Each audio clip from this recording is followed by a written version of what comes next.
ಮತ್ತು ಸಹಕಾರ ಸಂಘಗಳಿಂದ ಷೇರುದಾರರಿಗೆ ಅನ್ಯಾಯ. ನೋಟಿಸ್ ದಿನಾಂಕದ ನಂತರ 15 ದಿನಕ್ಕೆ ಪೋಸ್ಟ್. ಷೇರುದಾರರಿಗೆ ಬ್ಯಾಂಕ್ನಲ್ಲಿ ವಿಚಾರಣೆ ಮಾಡಲು ಅವಕಾಶವಿಲ್ಲ. ವಿಚಾರಣೆ ಮಾಡಬೇಕಾದ್ರೆ ಬೆಂಗಳೂರಿಗೆ ಹೋಗಬೇಕು.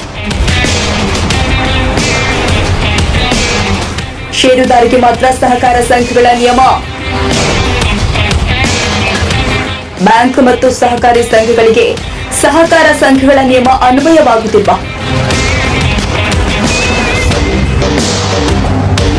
ಇವನ್ನೆಲ್ಲ ಗಮನಿಸಬೇಕಾದ ಅಧಿಕಾರಿಗಳು ಎಲ್ಲಿ ಎಂಬ ಪ್ರಶ್ನೆ. ಬಾಗಲಕೋಟೆ ಜಿಲ್ಲೆಯ ಇಳಕಲ್ ತಾಲೂಕಿನ ಸಹಕಾರ ಸಂಘಗಳು ಮತ್ತು ಸಹಕಾರಿ ಬ್ಯಾಂಕುಗಳು ತಮ್ಮ ಷೇರುದಾರರಿಗೆ ಅನ್ಯಾಯ ಮಾಡ್ತಾ ಇದೆ. ಸೆಪ್ಟೆಂಬರ್ ತಿಂಗಳಲ್ಲಿ ನಡೆಯಬೇಕಾಗಿದ್ದಂತಹ ಸರ್ವಸಾಧಾರಣ ಸಭೆಯನ್ನ ಕಾಟಾಚಾರಕ್ಕೆ ನಡೆಸ್ತಾ ಇವೆ ಅನ್ನಿಸ್ತಾ ಇದೆ. ಮೀಟಿಂಗ್ ನೋಟಿಸ್ ಮತ್ತು ಲಾಭ ಹಾನಿ ಪುಸ್ತಕವನ್ನ ಸಭೆ ನಡೆಯುವ 1 ವಾರದ ಮೊದಲು ಕೊಡಬೇಕು ಎಂಬ ಆದೇಶ ಇದ್ರೂ ಮೀಟಿಂಗ್ ಮುಗಿದ ನಂತರ ಷೇರುದಾರ ಕೈಗೆ ಸಿಗೋ ಹಾಗೆ ಪೋಸ್ಟ್ ಮಾಡ್ತಾ ಇವೆ.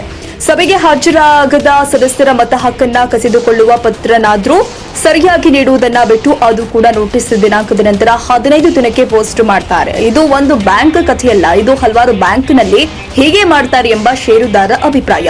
ಇದಕ್ಕೆ ಸಂಬಂಧಿಸಿದಂತೆ ಇಳಕಲ್ ನಗರದ ಮಹಂತೇಶ್ವರಿ ಮಹಿಳಾ ಪತ್ತಿನ ಸಹಕಾರಿ ಸಂಘವು ಹೊರತಾಗಿಲ್ಲ.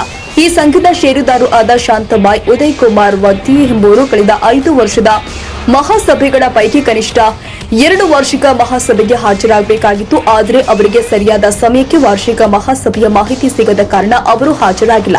ಸಹಕಾರಿ ಸಂಘಗಳ ನಿಯಮದ ಪ್ರಕಾರ ತಪ್ಪು ಇವರನ್ನ ಅನರ್ಹ ಕರಡು ಮತದಾರ ಪಟ್ಟಿಯಲ್ಲಿ ಸೇರಿಸಿದ್ದಾರೆ.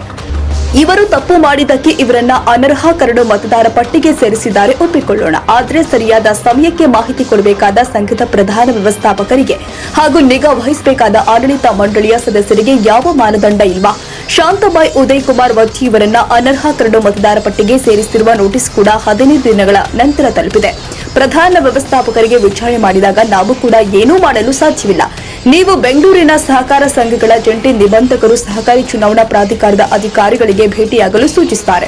ಹೀಗಾದ್ರೆ ಷೇರುದಾರಿಗೆ ಅನ್ಯಾಯವಲ್ವಾ? ಜಿಲ್ಲೆಯ ಸಹಕಾರ ಇಲಾಖೆ ಅಧಿಕಾರಿಗಳು ಕಣ್ಮುಚ್ಚಿ ಕುಳಿತಿದ್ದಾರೆಯೋ ಎಂಬ ಅನುಮಾನ ಕಾಡ್ತಾ ಇದೆ. ಷೇರುದಾರ ಹಿತ ಕಾಪಾಡದ ಸಹಕಾರ ಬ್ಯಾಂಕ್ಗಳು ಮತ್ತು ಸಂಘಗಳು ಯಾಕೆ ಬೇಕು ಎಂಬ ಹತಾಶ ಭಾವನೆ ಷೇರುದಾರ ಮನದಲ್ಲಿ ಮೂಡುತ್ತೆ. ಇಂತಹ ಬ್ಯಾಂಕ್ ಮತ್ತು ಸಹಕಾರ ಸಂಘಗಳ ಮೇಲೆ ಕಾನೂನು ಕ್ರಮಗಳನ್ನು ಸಹಕಾರ ಇಲಾಖೆ ಅಧಿಕಾರಿಗಳು ತೆಗೆದುಕೊಳ್ಳಬೇಕಾಗಿದೆ.